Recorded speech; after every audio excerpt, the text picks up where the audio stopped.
لیکن جو مین مسئلہ ہے اگر ہم اس پہ غور کریں, ہمارے علاقہ پی این ٹی کالونی, اگر آپ کو تھوڑا سا پیچھے جائے تو وہاں دور دور تک پہلے بلڈر مافیا کا نام نہیں تھا. اس وقت P N T colony builder mafia کی جنت بنی ہوئی ہے. ابھی جا کے اس پہ کچھ آپ کو پتہ ہے اسٹے لگا ہے, لیکن بیچ میں یہ بلڈر مافیا کی جنت بنی ہوئی ہے. اگر آپ ایک بوتل میں 4 چیزیں رکھنے کی جگہ ہیں اور اس میں 100 چیزیں رکھیں گے تو یا تو بوتل ٹوٹ جائے گی یا چیزیں نہیں آئیں گی. اسی طرح وہاں پہ جو نالے ہیں, گٹر کی لائنیں ہیں یا جو پانی کی لائنیں ہیں, وہ اس وقت کی آبادی کے حساب سے ہیں. اب وہاں پہ آبادی ڈبل ٹرپل ہو چکی ہے. یہی پورے شہر کا یہ پورے شہر کا یہ جو بلڈر مافیا کا معاملہ ہے. اچھا, اس وقت کا جو کونسلر صاحب تھے وہ ایم کیو ایم سے منتخب ہوئے تھے, پھر بیچ میں ان پہ کچھ کیس ہوا تھا کرپشن کا, ان کو اٹھا لیا گیا تھا, اور اس کے بعد جب وہ واپسی تو انہوں نے پیپلز پارٹی کی گود میں چلے گئے. تو اب آپ کا کیا ویژن کیا ہے, آپ کا مختصر سر ٹائم میرا سب سے مین ویژن ہے کہ مجھے اپنے علاقے کو پانی سپلائی جو ہے فراہم کرنا ہے ہر صورت.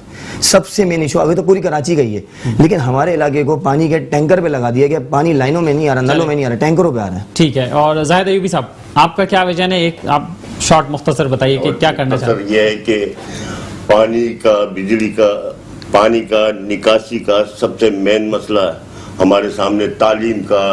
تعلیم ہمارے ہاں ہے ہی نہیں. ایک اسکول ہے وہ بھی بری حالت میں پڑا ہوا وہاں پر, جو کہ بچے آتے ہیں جاتے ہیں, ایسی کوئی پرتانے حال نہیں ہے. ہم چاہتے ہیں کہ اس کو ایک اسٹینڈرڈ کا اسکول بنایا جائے. ایک ہی واحد اسکول ہے اس میں وہاں پر, تو اس کو اچھا اسٹینڈرڈ دیا جائے اور اس کو اچھی تعلیم کے معیار پر بچوں کو جو بیچارے جو جس میں امیر اور غریب دونوں ایک ساتھ پڑھ سکیں. ہم نے کوشش کی ہے کہ وہ انشاءاللہ کوشش کر رہے ہیں, کریں گے, کرتے رہتے ہیں, لیکن جب تک ہمارے پاس کوئی وہ نہ ہو, مسائل نہ ہو, تو ہم نہیں کر پا رہے نا. ہم نے بڑی کوشش کی کہ ہم پچھلے دور میں کہ ہم کر لیں, لیکن ان لوگوں نے ہمارے ساتھ نہیں. لیکن اب آپ کو امید ہے کہ اس پلیٹ فارم سے آپ کر سکیں. ہم سب بھی صاحب پگاڑوں سے بہت زیادہ امید رکھتے ہیں اور ہیں کہ یہ کرتے ہیں وہ یہ لوگ کام, اور انشاءاللہ ہم کرائیں گے. دوسرا صحت کا ہے ہمارا. صحیح. چلیں زاہد ایوبی صاحب, بہت شکریہ آپ کا, آپ ہمارے ساتھ موجود رہے ہیں. ٹائم کی قلت ہے, انشاءاللہ آپ لوگ اگر چاہیں گے تو پھر دوبارہ بھی آپ کو موقع دے سکتے ہیں. مزمل حسین صاحب آپ کا بہت شکریہ, اور سعد نظر قریشی صاحب آپ کا بہت شکریہ. اور ناظرین, آپ نے سنا فنکشنل لیگ کے امیدواروں کی گفتگو, اور کوشش کریں گے کہ دیگر جو اور بھی پارٹیاں اس میں حصہ لے رہی ہیں ان کے بھی امیدواروں کو ہم دعوت دیں. اور اگر آپ بھی ہمارے شو میں شریک ہونا چاہتے ہیں تو آپ بھی رابطہ کر سکتے ہیں اگر آپ امیدوار ہیں کسی پارٹی کی طرف سے. یہاں لیتے ہیں ایک مختصر سا بریک, اور بریک کے بعد دوبارہ حاضر ہوتے ہیں. ویلکم بیک ناظرین, اور اب ہم ایک فالو اپ اسٹوری پہ بات کرنا چاہیں گے مختصراً سی. Karachi water and sewerage board کے حوالے سے ہم نے بات کی تھی اپنے گزشتہ شوز میں, اور وہاں کے جو پینشنرز ہیں ان کے مسائل پہ بات کی تھی, ریٹائرمنٹ کے بعد کے بینیفٹس پہ بات کی تھی. لیکن معاملہ یہ ہے کہ جوں کی توں صورتحال ہے, اس پر افسران کے کان پر لگ یہ رہا ہے کہ جوں تک نہیں رنگ رہی. اور Karachi water and sewerage board کے جو پینشنرز ہیں وہ اب بھی ذلیل و خوار ہیں. ان کو پینشنز, بیشتر ملازمین کو اب تک پینشنز نہیں ملی ہیں. ہمارے شو میں ہم نے بات کی تھی واٹر بورڈ کے ڈپٹی ایم ڈی فائنانس محمد ثاقب صاحب سے, اور انہوں نے اس وقت یقین کرائی تھی لاسٹ فرائیڈے کو کہ پینشن سب کو مل جائے گی, لیکن سب لوگوں کو اب تک پینشن نہیں ملی ہے اور وہ لوگ پریشان ہیں. دوسری طرف جو ریٹائر ہونے والے لوگ ہیں ان میں سے بہت سارے لوگوں کو واجبات نہیں ملے, کافی سارے لوگوں کا انتقال بھی ہو گیا, اور اب ان کی بیوائیں یا ان کے ورثہ جو ہیں وہ دھکے کھانے پر مجبور ہیں. واٹر بورڈ کے دفاتر میں وہ آتے ہیں, وہاں جاتے ہیں, وہاں ان کی کوئی سنوائی نہیں ہو رہی. اس حوالے سے ہم بات کریں گے. ٹیلی فون لائن پر ہمارے ساتھ موجود ہیں جناب سہیل میمن صاحب, جو کہ جنرل سیکرٹری ہیں ڈیموکریٹک لیبر فرنٹ کے. سہیل صاحب بتائیے گا اب کیا صورتحال ہے وہاں پہ؟ بہت سہال ابھی تک لسٹیں لگی ہوئی ہیں, واجبات نہیں ہوئے ملے لوگوں کو واٹر بورڈ میں. اور پینشن جو ہے وہ 1 گریڈ سے لے کے 9 گریڈ تک دے دی گئی ہے, اور 10 سے لے کے اوپر تک جو ہے وہ افسران تک جو ریٹائرمنٹ کی نہیں دی گئی. اچھا یہ بتائیے کہ ان کے اکاؤنٹ میں نہیں پہنچی. اچھا, تو اس پہ کیا صورتحال ہے وہاں؟ ہم نے دیکھا بھی تھا کہ ملازمین روزانہ کی بنیاد پر وہاں آتے ہیں اور وہاں دھکے کھاتے رہتے ہیں. کوئی افسران, کیا بات ہے کہ افسران اس پہ ایکشن نہیں لے رہے, سن نہیں رہے؟ یہ تو ملازمین کا پیسہ تھا جو وہاں ہونا چاہیے تھا, ان کو ملنا چاہیے تھا. پینشن کے جو معاملہ ہے وہ تو یہ ہے کہ لوگوں کو یہ کہا گیا کہ بینک چلے جائیں پیسے مل جائیں گے. بینک جو ہے وہ لوگوں کے پیسہ لگا ہوا ہے, بینکوں میں مختلف بینکوں میں اکاؤنٹ ہے, اور وہاں بینکوں کا ہم یہ کہہ رہے ہیں کہ آپ کے پیسے نہیں پہنچے. تو دوسری یہ ہے کہ فنڈ جو ہے وہ ابھی تک جو ہے لوگوں کو ان کے چیک نہیں ملے. ڈی ایم ڈی صاحب جو ہے مستقل جو ہے اصل میں عمران زیدی صاحب ہمارے ڈائریکٹر اکاؤنٹ, وہ اویلیبل ہی نہیں ہے جنہوں نے چیکوں پہ سائن کرنا ہوتا. اچھا, اور ان کا یہی کہنا ہے کہ جو ہے پیمنٹ نہیں ہے, پیسے نہیں ہے. ہماری سب سے بڑی جو ہے سوالیہ نشانی بن گیا ہے کہ لوگوں کو فنڈ کا پیسہ